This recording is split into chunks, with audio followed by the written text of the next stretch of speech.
Hello everyone and welcome back to Average Guy Reviews. This is part 2 of the Battle of the Budget quad winners. This is going to be your mid-size quads under 7 inches. So this guy here is a 7-inch quad, of course if you measure from here to here. Let's jump into my pros and cons about these 4 quads here. All of them are fun to fly. In fact, I haven't really found one that's not incredibly fun to fly. But my issue lies with a few of these in the build quality. This one, incredibly cheap and plasticky. It just went up to about $40 on Amazon. I'm really happy. I only paid $12 for this thing. But it flies amazingly for a beginner quad. Now, it's pretty quick. It feels very flimsy. It feels very cheap. But overall, just the flight characteristics of it are good. The controller leaves a lot to be desired. This here's the controller. It's very oddly shaped. It feels very plasticky and toy-like, but as I've said before, Swiftstream's become one of my favorite quad manufacturers just because everything they've put together has always been pretty good. And in fact, you can see here we have 2 Swiftstreams. This is the Swiftstream Z6CV, which is their camera version of the Z6. Now that one I was pretty impressed with. It's got this really bright LED light here on the front and a camera on the bottom. The camera is so far angled down that it is almost useless. You can get some great ground shots, but you got to be about 50-60 feet up in the air to see anything beyond the ground. So if you're going to buy it for the camera, wouldn't really highly suggest it. The DX2, which a lot of people have seen very interested in lately, it's an okay quad. It's a great quad to learn to fly. It's a great quad to train on. Not entirely my most favorite mid-size quad to fly in the house. That one would be this one here. There's just something off about it. Sometimes it seems too slow, sometimes it seems too fast. But the one thing I can say is it's very reliable and it's very easy to fly. Now the controller on that thing is just massive. And that's one of the things I really do dislike about it. When it comes to storage and it comes to just holding on to it, it's just not very comfortable. But the buttons are very well labeled, and for a new quad pilot, this is going to be a very good one to start with. In fact, either one of these 2 up here in the front, I would highly suggest if you're looking to learn to fly. The one here in the back, the Syma X-11, it's a good all-around quad. I really wouldn't spend more than $20 for it. It's not anything to write home about. It's not very fast, but then again, it's not slow. It's got the typical Syma yaw rates. Those are really slow. Flight times are good, and it's fairly precise. I've taken this thing out, and I'm sure in all the flight videos you've seen the playset I have out there, and I'll fly it all around that and through the swings and down the slide and everything else, and it's proven to be pretty durable. Range on it's not great. This is the controller for it here. I do like the controller. It has a very nice feel to it, and it doesn't feel as cheap as it looks.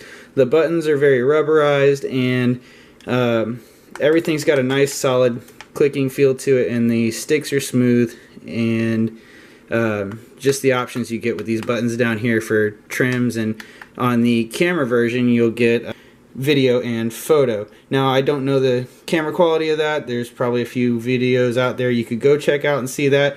I don't have the camera version of that. I'm not really a big camera quad guy when it comes to the toy grades, just because you just don't get really good usable footage. This is the controller for the Z6. Now this is by far my favorite controller out of the bunch right here. It's that hobby style controller. The sticks are nice and stiff and very responsive, buttons click well, and nothing down here works. This is all decorative. It's got a little light here and your on and off switch here, and of course your shoulder buttons here. But my favorite controller out of the 4, this is also the fastest out of the 4. This thing is just, it's amazing to fly just because of how fast this thing is. It surprises you every time. Now this one too, just like the Z4, I've had fly-offs with the props here. I don't know what the deal is there. I just have a loose-fitting prop now. I've changed the props and still have the problem, so I'm going to have to look into that.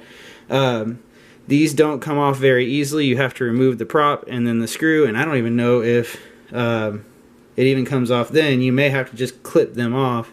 So it may be a permanent thing if you want to remove the prop guards, but they're pretty flimsy and they don't weigh anything, so not a big deal. But the overall winner here, I'm going to say, is going to be the Swiftstream Z6CV. That's right, another Swiftstream winner. No surprise to me that I don't want to choose this guy as the winner here, strictly because it just feels so cheap. When it comes to flying, especially for somebody who's new to it, that's going to be the one I'd recommend you go with. That's the one I'll teach anybody to fly on. It's just that stable.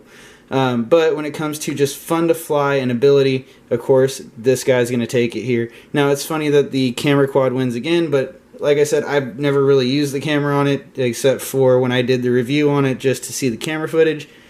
Other than that, the camera is just about useless to me. Battery life on it's good, but it does take a long time to charge. Now this guy here, $33 at Walmart. I think you can do better with what we have here on the table, but if you're looking for something you can go to the store and pick up, this one's not a bad option. Go to the store, pick it up. It's worth the $33. The auto landing feature is great if you're new, and you know, it's just an overall good quad. But still, this one is just way more fun to fly. This thing here just feels a little cheap. Took one good crash to get some funny sounds coming out of it. It still flies, and I still do fly it around. The flight times on it are probably the best out of the four. Just not as fun to fly as that Z6. Stay tuned. Next week we're going to do the large quads. We're going to have the Aviax H2O go up against the Aviax F2. Both GB Toys quads. Both of them I like quite a bit. One with a camera, one's waterproof. Stay tuned next week to see the winner.